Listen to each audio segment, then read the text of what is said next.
मन कैसे तर्क रचता है। अब जो अष्टावक्र की कथा को देखेगा वो सुनते से ही कह देगा गलत, असंभव।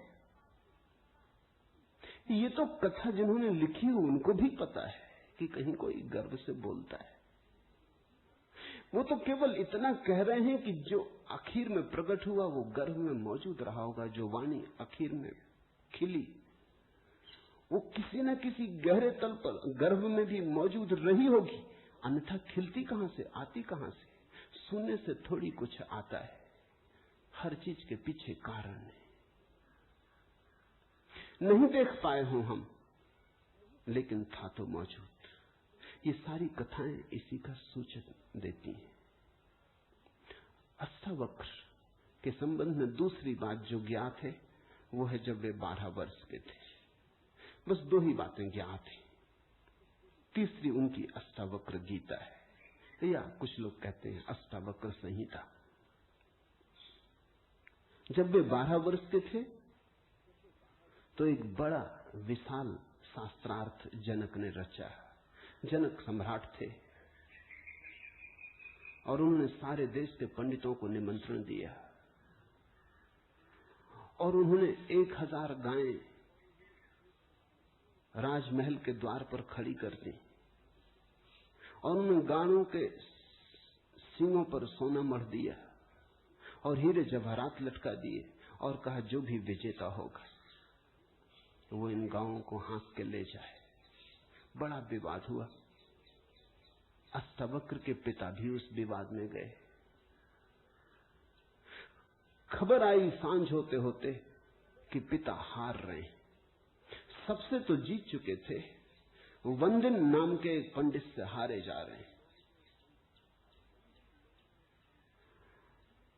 ये खबर सुन के अष्टावक्र भी राजमहल पहुंच गया। सभा सजी थी, विवाद अपनी आखिरी चरम अवस्था में था, निर्णायक घड़ी करीब आती थी। पिता के हारने की स्थिति बिल्कुल पूरी तय हो चुकी थी। अब हारे तब हारे की अवस्था थी। अष्टावक्र दरबार में भीतर चला गया। पंडितों ने उसे देखा, महापंडित इकट्ठे थे। उसका 8 अंगों से टेढ़ा मेढ़ा शरीर, वो चलता तो भी देख के लोगों को हंसी आती। उसका चलना भी बड़ा हास्यास्पद था। सारी सभा हंसने लगी। अष्टावक्र भी खिल के हंसा। जनक ने पूछा, और सब हंसते हैं वो तो मैं समझ गया क्यों हंसते, लेकिन बेटे तू क्यों हंसा?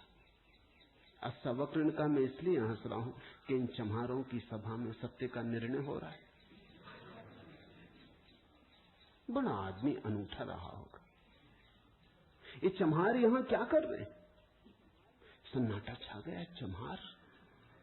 सम्राट ने पूछा, तेरा मतलब? उसने कहा, सीधी सी बात है, इनको चमड़ी ही दिखाई पड़ती, मैं नहीं दिखाई पड़ता। मुझसे सीधा साधा आदमी खोजना मुश्किल है, वो तो इनको दिखाई ही नहीं पड़ता।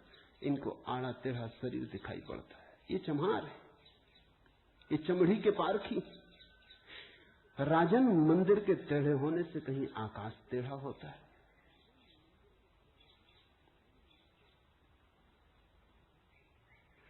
घड़े के फूटे होने से कहीं आकाश फूटता है? आकाश तो निर्विकार है। मेरा शरीर टेढ़ा मेढ़ा है, लेकिन मैं तो नहीं। ये जो भीतर बसा है इसकी तरफ तो देखो। इससे तुम सीधा साधा और कुछ खोज ना सकोगे।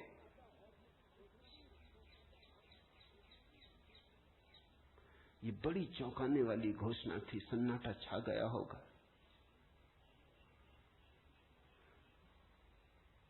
जनक प्रभावित हुआ, झटका खाया। निश्चित ही कहां चम्हारों की भीड़ इकट्ठी करके बैठा है।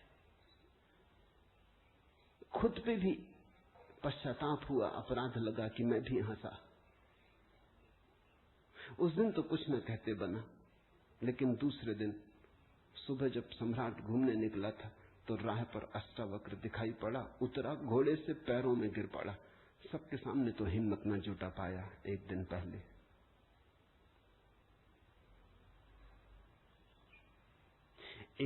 पहले तो कहा था, बेटे तू क्यों हंसता है? 12 साल का लड़का था। उम्र तौली थी, आज उम्र नहीं तौली। आज घोड़े से उतर गया, पैर पर गिर पड़ा, साष्टांग दंडवत, और कहा, पधारें राजमहल, मेरी जिज्ञासाओं का समाधान करें। हे प्रभु, आए मेरे घर। बात मेरी समझ में आ गई, रात भर में सो ना सका। ठीक ही कहा, शरीर को ही जो पहचानते हैं उनकी पहचान गहरी कहां। आत्मा के संबंध में विवाद कर रहे हैं और अभी भी शरीर में रस और विरस पैदा होता है, घृणा, आकर्षण पैदा होता है। मर्त्य को देख रहे हैं, अमृत की चर्चा करते हैं। धन्य भाग मेरे कि आप आए और मुझे चौंकाया, मेरी नींद तोड़ दी। अब पधारो। राजमहल में उसने बड़ी सजावट कर रखी थी, स्वर्ण सिंहासन पर बिठाया था इस 12 साल के अष्टावक्र को, और उससे जिज्ञासा की। पहला सूत्र जनक की जिज्ञासा है। जनक ने पूछा है, अष्टावक्र ने समझाया है।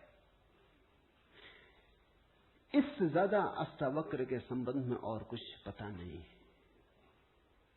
और कुछ पता होने की जरूरत भी नहीं। काफी है, इतना बहुत है। हीरे बहुत होते भी नहीं, कंकड़ पत्थर ही बहुत होते।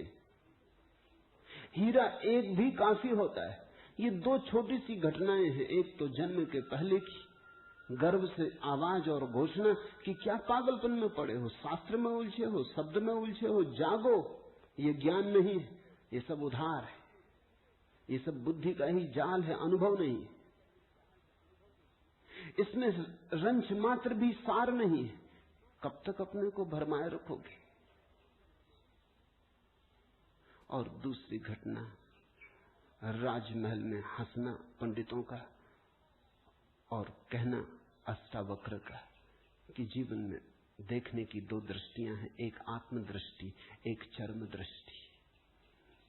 चम्हार चमड़ी को देखता है, प्रज्ञावान आत्मा को देखता है। तुमने गौर किया, चम्हार तुम्हारे चेहरे की तरफ देखते नहीं, वो जूते को ही देखता। असल में चम्हार जूते को देख के सब पहचान लेता तुम्हारे संबंध में कि आर्थिक हालत कैसी है, सफलता मिल रही कि विफलता मिल रही, भाग्य कैसा चल रहा, वो सब जूते में लिखा है। जूते की सिलवटें कह देती, जूते की दशा कह देती, जूते में तुम्हारी आत्मकथा लिखी, चम्हार पढ़ लेता। जूते में चमक, जूते का ताजा और नया होना, चम्हार तुमसे प्रसन्नता से मिलता है। जूता ही उसके लिए तुम्हारी आत्मा का सबूत है। दर्जी कपड़े देखता है, तुम्हारा कोट कपड़ा देख के समझ लेता हालत कैसी। सबकी अपनी बंधी हुई दृष्टियां हैं।